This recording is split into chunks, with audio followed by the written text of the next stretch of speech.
when you get a new Zoom subscription, it's like all of a sudden you're starting from scratch and we don't know what we're doing. So that's on me. But our call topic for today, we chat a lot with our everyone here as you're here for a while starts to develop a couple of people that are like your go-to people, meaning there's a lot of personalities and symmetry, there's a lot of different voices, and what's important and what I have found to be pivotal in my growth, and I know Hunter as well, is finding the voices that really speak to me. Who can I picture saying the same words, right? Whose words can I picture also saying, in other words? So finding those people and gravitating towards them is going to help you in your growth. It's going to help you in your business growth. It's going to help you in your relationships, in all the things. So I say that to say we talk a lot with Danny Young. We talk to him every single week, a couple times a week. And something he always says is protect your brain. Protect your brain. So we want to talk about that today. Because without that concept, everything else becomes drastically harder. Now, what does protect your brain mean? It means being aware of what's going into it, in other words. So you can always control the input. You can control what you listen to, you can control what you read, you can control what you watch, you can control who you associate with. And in letting certain information in, that's either going to help you or it's going to hurt you. Either end. There's no really middle ground in that. So what does that affect? Protecting your brain. That affects what you say, what kind of information you're letting in affects what comes out. It affects who you attract, who's around you, who gravitates towards you. It affects opportunities that come your way and how you view those opportunities. It affects how you view your life in general. Life is just our depiction of it. It affects your income. It affects your success. It affects how you talk to yourself, what that internal dialogue is. It affects how you eat and how much exercise you get. It affects the quality of your relationships and how many or how few there are and what that looks like for you. So it's really everything. What comes in affects everything around you. So that's why it's so important. It's so important to make sure our reality as we view it is benefiting us. It's putting us in a better position. And that's why, if you've heard the saying, what you think is your reality, that's true. Your perception of this world is entirely based off of what's going on in here. You're having a bad day, it seems like everything's just going wrong. You're having a great day, all of a sudden it seems like it's brighter outside, the birds are chirping louder, things are just working out for you. That's not random. It's because of what's going on up here. So implementing the intentionality of protecting your brain is crucial in this business, but in everything. That's where growth happens. So how to protect your brain? Again, what you watch, what you listen to. It's very simple, but it's also just as simple not to do. Are you listening or watching something that's violent or hurtful or scary or something that triggers you in one way or another, and then you're just off the rest of the day? I like true crime, but I realize as I listen to it, it actually makes me nervous and I get anxious. I get like on hypervigilance alert. And that's not good for me. That's not good for my stress levels. That's not good for my mindset. So realizing limiting things like that and adding positive things, inspirational things, exciting things, that's going to shape how I view today, how I view this world. What you read. Are you reading things that are making you think in positive ways? Are you reading things that help you realize aspects of yourself that you didn't know were there? Are you reading things that are challenging your current beliefs in a good way? Or are you reading things that aren't? Are you reading it all? Protect your brain. The type of music you listen to, the type of shows you watch, movies you watch, again, the type of podcasts you listen to. It also comes down to, again, who you hang out with. What are the people saying that you're around a lot? Are you around positive people? Are you around encouraging people? Are you around discouraging people? Are you around people that tend to put down your dreams and your goals and your ideas? So think about the people that you spend the most time with. Are they positive or are they negative? Are they excited or are they gloomy? Are they encouraging or discouraging? How you think affects how you view things, and how you view things affects how your life goes. It's all sequential. How you think determines what you want. What you want determines what you do, and what you do determines what you get. It all starts with your mind. Now, the good news is whatever's happened up until this point, we can't change it. We can't change the past. Can't look back and make any adjustments. But what we can do is change right now.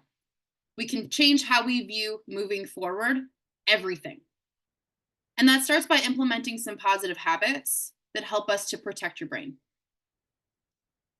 First of all, read good books for you. There's a million recommendations out there in this company. Pick something that sounds good. You like the author, you like their writing style. There's so many different writing styles that's still in a positive genre. Just pick something and read it. Think about what you're listening to. Be cognizant. Be cognizant of what you're watching, what you're listening to. Be careful of who you give your time to. Your time is yours. It doesn't belong to anybody else. And at the end of the day, the only person that cares about your time is you. So think about that. Who are you giving your time to? Is it the people that deserve it? Is it the people that after you're done spending time with them, you feel better? Is it the people that light you up, that make you feel like you're seen, that make you feel like you're valuable, that make you feel like you can do it? You can do anything? That's who you should be spending your time with. That's who should get a majority of your time. Again, find somebody who says things, maybe you're not quite there at their level yet, but they speak in a way that you think, I could see myself saying something like that. I could see that working for me. Not everybody's going to be that way. Not everyone's going to speak to in a way that makes sense. That's why it's so important to find people that do. And we have it really easy here. We have so many calls that you can tune into throughout the week. Choose who's talking, who's on there, who makes sense to you, and listen to them. Listen to that recording. You can access it anytime. Again, Danny Young speaks to me. He just makes sense. He's very simple, and I'm very simple. At least I want to be in how I am and how I think. And so I listen to his call recordings every day because that makes sense, and it helps me protect my brain. It helps me build up that barrier, so I've got that thought process that I control. Nobody else. Be cognizant of what you say. You hear 100% of what comes out of your mouth. 100%. And your subconscious hears that too. And your subconscious doesn't know how to differentiate when you're saying something about you or you're saying something about someone else. So it just thinks you're talking about you. So when you're speaking negatively about somebody or when you're complaining about something, your subconscious hears it and directs it inward. That's why a lot of times when you're gossiping or not talking well about somebody, it doesn't really feel good. You feel like it's going to. Venting, right? Feels like it makes you feel better, but it really just puts you back into that place and you feel those emotions and you don't have any resolve. It's not good for you. Protect your brain, and you protect your brain by watching what you're saying to yourself and to others. Think about how your mind is and how you want it to be. Are you excited? Do you look for positives in the day? Do you look for the fact that, you know what, I didn't wake up and do what I wanted to right away, but you know what? It's sunny out. I woke up in a warm bed. I've got a cool house because it's hot in the summertime. I'm on this call. I can write, I can listen. I have an opportunity in front of me.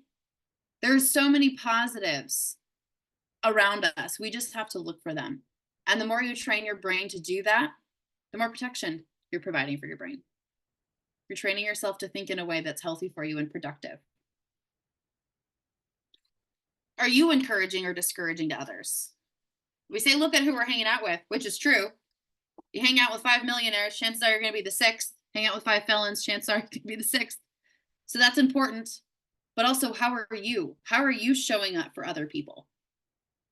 Are you positive or negative as an experience for others? Are they leaving you feeling better about themselves, or are they leaving you feeling discouraged or upset? Now, this is all great in theory, right? It's great to think, okay, protect my brain, think positively, do things that make me think positively. But many of us come here in maybe not the most positive of circumstances. Maybe we're coming here because we're unhappy with something. A lot of times, right? We're unhappy with our job, we're unhappy with our schedule, we're unhappy with ourselves. We think we can do more. We know we're capable of more. So, how do you protect your brain in a time where you're learning, where you're struggling? You're thrown right into the struggle bus here. Everybody is. There's no escaping it. I've seen all backgrounds come into this business, whether they're an experienced insurance person with another company or high school graduate, doesn't really have a lot of life experience yet.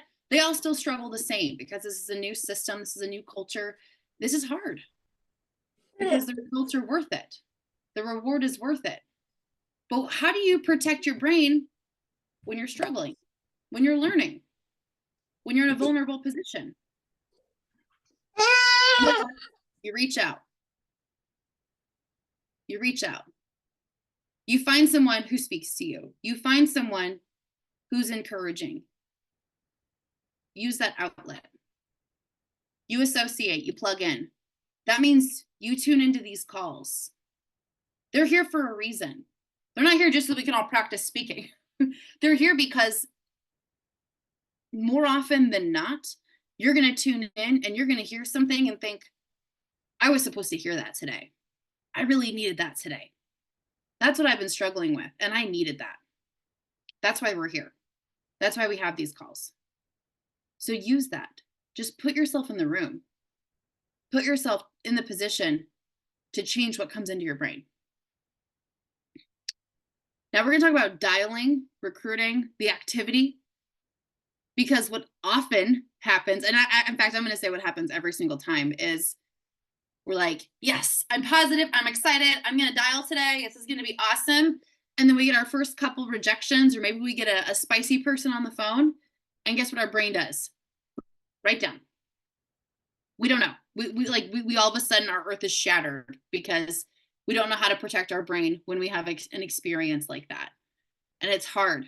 It's hard to armor yourself. So we're going to talk about how to do that specifically, how to shift your mindset, even when you're in a position that it's really hard to do so that your brain can be protected in all ways. Hunter, I know you wanted to talk about the dialing part. Are you in a position to do that? I think so. I think he's distracted for the next few minutes, so we'll try to. I'll come grab him. Bust this out quickly. But good morning, everybody, and thank you, Paige, so much for setting this up, because this is such an important part, but often an unspoken part of our business, right? We talk about expectations, we talk about metrics, we talk about, what do you need to do from an activity standpoint, and all of these measurables. But it's really hard to measure, right, what you're doing for your own mental health in these situations and what you're doing for your own attitude and emotions in these situations. And so wanted to speak a little bit here about the importance of setting realistic expectations for yourself and what that looks like as you start this business, as you grow in this business, and as you begin to thrive in this business. Because the number one contributing factor to a negative opinion of ourselves here is unrealistic expectations of how we're going to perform. Has anybody ever felt that? Right? And you call your upline and you say, why didn't I book 20 appointments? It's my first week. And they look at you and say, it's your first week, right? So setting realistic expectations, and just to kind of talk about a scenario a little bit here. Raise your hand if you ever bought a car, right? We've all bought a vehicle at some point in our lives. How many of us walked onto the very first car lot we saw and bought a car the very first hour of the first day that we went shopping? Anybody? Okay, you guys are outliers, keep your hands down. But the point is, right, we shop around until we find what we want. And we're the ones who decide. And what is the most negative stereotype in sales, right? It's the used car salesman. It's somebody hounding you until you just like blow your stack and go running off the lot, right? And that's somebody we don't want to be. Why? Because we are not salespeople. Whether or not our leads or our clients purchase is not incumbent upon us. It's not our decision of whether or not they purchase. It's not our performance that dictates whether or not they purchase. People buy when they are ready to buy. Josh, you were a dumb Marine. You bought the first car you saw. But that's the most important thing to keep in your mind. You are only in control of the actions, the attitude, and the energy that you bring to every client engagement. You can't control the day the client's had. You can't control their finances. You can't control their health. You are in control of yourself, how you present, how you show up. How many of you have made this phone call after a no sale? Call up your upline, whether it's Paige, Tom, Ibble, Josh, Margaret, and said, I had these guys on the hook, and then all of a sudden they just said, we want to think about it, and hung up. What did I do wrong? Anybody made that call before? Right? We all have. The answer is nothing. You didn't do anything wrong. Right? On to the next. Because people will buy when they're ready to buy. On the recruiting side, how many of you have found your guy, right? The Casey Watkins kid. I got a guy. You found your guy, you got him enrolled, or your gal, you got him enrolled in pre-licensing. They passed their test. They bought their leads. Ibble's got 2 hands up. I think she'd have a 3rd hand up if she had one. And then you never heard from them again. Radio silence. They changed their phone number. They moved. They cut off contact with their entire family. You never hear from them again. Ever had that happen? How many of you in that situation called out to your upline and said, so-and-so just disappeared. What did I do wrong? There's Ibble's 3rd hand. Answer, you didn't do anything wrong. People succeed here when they're ready to succeed. People succeed here when their mindset matches their aspirations. So you didn't do anything wrong. Guarantee you this. Nobody is going to succeed here because of how you show up for them. They only succeed because of how they show up for themselves. Nobody is going to quit because of how you fail to show up for them. They quit because of how they fail to show up for themselves. We have a tendency, particularly in this business, because we are working by ourselves so much, to become the center of the biopic based around our life. And everybody else is in this orbiting galaxy around us, right? We all do it. We're all the star of our own movie. But again, our decisions and our actions are only controlled by us. Everybody is the same way. When somebody quits, when somebody decides not to buy, that's a decision that they make. So you can go one of 2 ways here. You can allow your life to be controlled by choices, or you can wait for it to be controlled by circumstances. And people who choose circumstances, I need to wait for the time to be right to dial. I need to wait until I know more to build. Those people are letting circumstances dictate their future. Rather than the person who says, I'm going to choose to dial right now because I know that it's going to be beneficial to my business. I'm choosing to show up for this appointment because I know it's going to be beneficial to my business. I'm choosing to put my faith in the system and start building even though I'm not comfortable yet because I know it's going to benefit me in the future. So choices over circumstances protect your brain. When you can look at the choices you've made and say, I am proud of those decisions, or I made the wrong decision there and I'm going to learn from that. When you can look at your choices rather than the circumstances, you gain power. You gain the ability to protect your brain. There is a pterodactyl sitting on Paige's lap right now that I just heard squeal from the other room.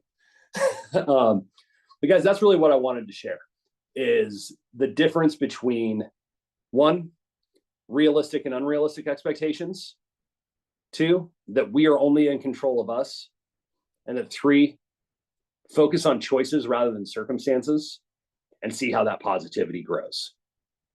Because we can be accountable for choices. We can change choices. We can't be accountable for and we can't change circumstances. Paige, anything you'd like to add to that? Nope. I think with that, we'll close her down. Have a great Monday, you guys. Protect your brain. You can control what comes in. We'll see you on the next one. Have a good one, guys. Bye, y'all.